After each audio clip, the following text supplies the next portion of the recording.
परिचय। कैसे हो अमित? मैं बढ़िया हूं। तुम चिंता में दिख रहे हो, क्या बात है? कल मेरी बहन ने मुझसे एक सवाल पूछा और मैं उसका जवाब नहीं दे सका। क्या सवाल है? क्या मैं इसे हल करने में तुम्हारी मदद कर सकता हूं? उसने पूछा कि ऐसा क्या है जो हमें फल भी देता है और लकड़ी भी, जो धरती पर पैदा हो सकता है और पानी में भी, जो घर में पाया जाता है और जंगल में भी। यह तो बहुत आसान है प्यारे। उन्हें वनस्पति या पेड़ पौधे कहते हैं। आओ सीखें। विभिन्न प्रकार की वनस्पतियों का वर्णन करना। किसी वनस्पति के मुख्य भाग का वर्णन करना। वनस्पतियों के मुख्य लाभ बताना। वनस्पति जीवन। नमस्कार दोस्तों, मैं पंकज हूं। क्या आप जानते हैं कि वनस्पति हमारे मित्र भी होते हैं, क्योंकि वो हमें भोजन और जीवन यापन के लिए जरूरी दूसरी कई सामग्री देते हैं। इसके अलावा वो हमें छाया भी देते हैं। वो भी हमारी तरह सजीव होते हैं। उन्हें अपने जीवित रहने और बढ़ने के लिए आहार और जल की जरूरत होती है। उनमें भी हमारी तरह विकसित और लंबे होने की योग्यता होती है। वनस्पतियों के प्रकार। बच्चों, हम अपने आसपास विभिन्न प्रकार के पेड़ पौधों को देखते हैं। हम देखते हैं कि कुछ पौधे लंबे होते हैं तो कुछ छोटे। जो पौधे बहुत लंबे और मजबूत होते हैं उन्हें पेड़ कहते हैं, जैसे आम, नारियल, नीम इत्यादि पेड़ हैं। जो पौधे पेड़ों से छोटे होते हैं उन्हें झाड़ियां कहते हैं, जैसे गुलाब या सूरजमुखी के पौधे। इनके अलावा कुछ वनस्पतियां बहुत छोटी होती हैं। इन्हें शाक कहते हैं। बैंगन और पालक शाक के उदाहरण हैं। बेल और लताएं। दोस्तों, यह जानकर आपको आश्चर्य होगा कि कुछ वनस्पतियां सीधी खड़ी नहीं हो सकती और उन्हें खड़े होने के लिए सहारे की जरूरत होती है। ऐसी वनस्पतियों को बेल और लताएं कहते हैं।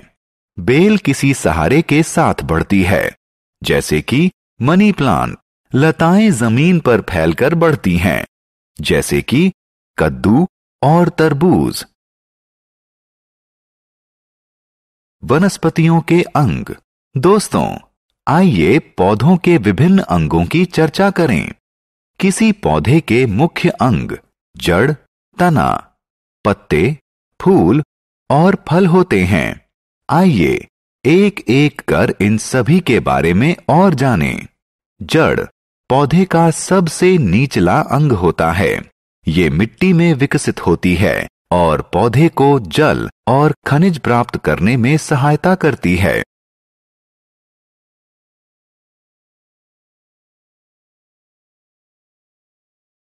तना और पत्तियां। पौधे का अगला अंग तना होता है। पौधे के कठोर भाग को तना कहते हैं, जो जमीन के ऊपर उगता है। यह पत्ते, फल और फूल को वहन करता है। तना पौधों को सहायता भी देता है। दोस्तों, क्या आप जानते हैं कि तने का कौन सा भाग उन्हें फल तैयार करने में मदद करता है? बिल्कुल सही, पत्तियां करती हैं। पत्तियों का रंग हरा होता है और ये तने से उत्पन्न होती हैं।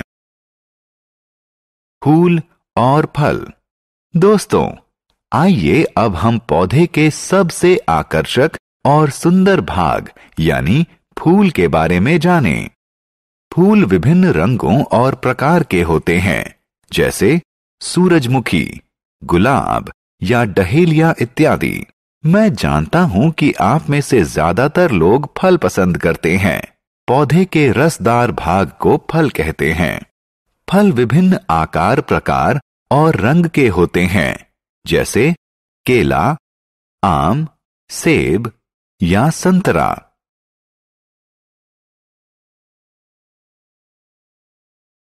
बीज। जब हम सेब काटते हैं तो उसके अंदर क्या देखते हैं? हाँ, बिल्कुल सही, हम छोटे भूरे बीज देखते हैं। दूसरे फलों के अंदर भी बीज होते हैं, जैसे पपीता और आम। क्या आप जानते हैं कि नए पौधे का जन्म बीज से होता है?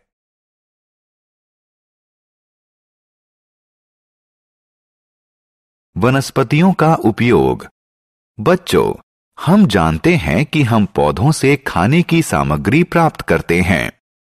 भोजन सामग्री के अतिरिक्त हम पौधों से अन्य बहुत सी चीजें प्राप्त करते हैं। बहुत सी दवाइयां व इत्र यानी परफ्यूम पौधों से बनते हैं। पेड़ हमें लकड़ी भी देते हैं। कुछ स्थानों पर लकड़ी से घर भी बनते हैं। आओ खेलें। दोस्तों, आइए आपकी जानकारी की परीक्षा लें। पौधों के विभिन्न अंगों से उनके कार्यों का मिलान करें। हमने क्या चर्चा की? हमारी ही तरह पौधे भी सजीव होते हैं। पौधे कई प्रकार के होते हैं, जैसे पेड़, झाड़ियां, शाक, बेल और लताएं।